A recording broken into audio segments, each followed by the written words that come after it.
technique para dali ra ma-solve ang pag-square sa number nga nag-end sa 5. So 15 square 225, 25 square 625, 35 square 1225, 45 square we have 2025, 55 square we have 3025, 65 square we have 4,225.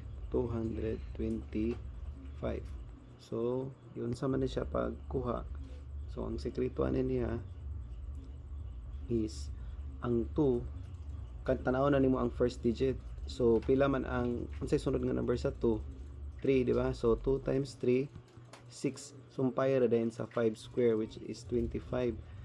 Again, 35 square. Unsay sunod nga number sa 3?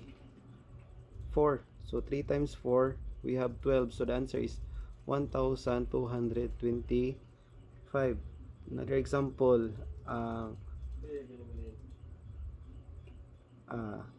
85 square. So unsay sunod nga number sa 8? 9. So 8 times 9 72. That's why ang answer is 7225. So muna siya ang kuan. Magama na lang ni siya basta nag-end sa 5.